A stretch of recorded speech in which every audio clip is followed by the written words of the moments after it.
Politics లో political circus కొనసాగుతోంది. అల్మాస్పేట్లో జరిగిన అల్లర్ల చుట్టూ రాజకీయాలు తీవ్ర దుమారాన్ని రేపుతున్నాయి.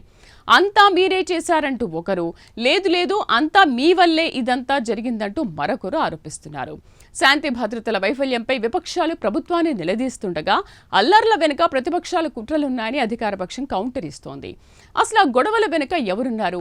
రాజకీయంగా లబ్ధి పొందేందుకు ప్రయత్నిస్తున్నది ఎవరు? ఇది ఏ పార్టీకి మైలేజ్ ఇస్తుంది, ఏ పార్టీకి మైనస్ కాబోతోంది? ఇంతకీ కడపలో ఏం జరిగింది? అక్కడి రాజకీయ పరిణామాలపై ఓ లుక్కేద్దాం.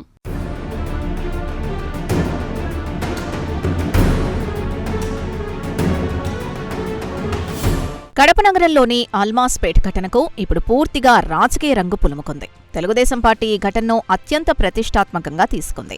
టీడీపీ సీనియర్ నేత రెడ్డప్పగారి శ్రీనివాసరెడ్డి ప్రెస్ మీట్ నిర్వహించి వైసీపీపై ఘాటు వ్యాఖ్యలు చేశారు. అల్మాస్పేట్లో జరిగిన గొడవ వెనుక వైసీపీ నేత, మాజీ డిప్యూటీ సీఎం అంజాద్ బాషా ప్రధాన అనుచరుల హస్తం ఉందంటూ ఆయన హాట్ కమెంట్స్ చేశారు.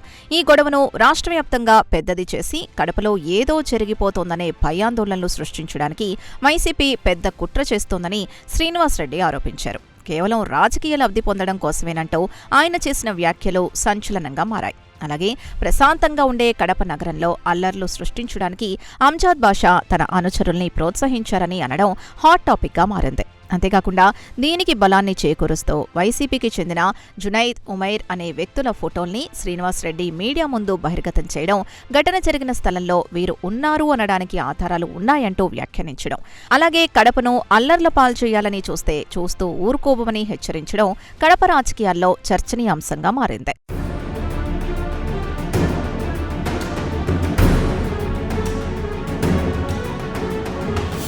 ఇక పసుపు పార్టీ నుంచి ఎంత ఘాటు కౌంటర్ వచ్చిందో అంతకు మించిన కౌంటర్ ఇచ్చింది ఫ్యాన్ పార్టీ.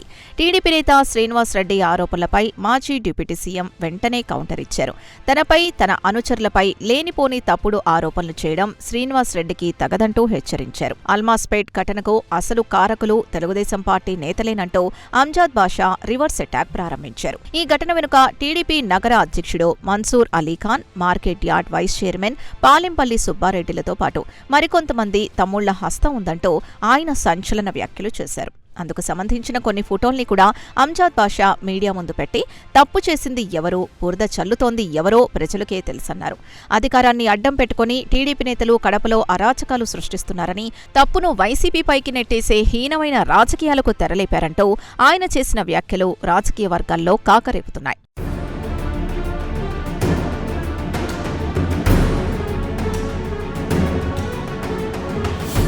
మరోవైపు కడపలో సాగుతున్న ఈ బ్లేమ్ గేమ్ వెనుక రాబోయే స్థానిక సంస్థల ఎన్నికల వ్యూహాలు స్పష్టంగా కనిపిస్తున్నాయని రాజకీయ విశ్లేషకులు భావిస్తున్నారు.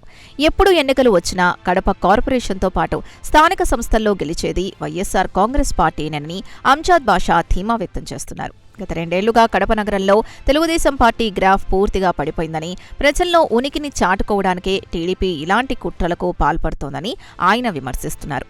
అయితే క్షేత్రస్థాయిలో అల్మాస్పేట్ ఘటన ఇరు పార్టీల మధ్య ప్రతిష్టాత్మక పోరుగా మారింది. ఇరుపక్షాలు ఒకరిపై ఒకరు సోషల్ మీడియాలో మీడియా ముఖంగా దుమ్మెత్తి పోసుకుంటూ ఉండడంతో కడపలో పొలిటికల్ హీట్ మునిపెన్నడూ లేనంతగా పెరిగిపోయింది.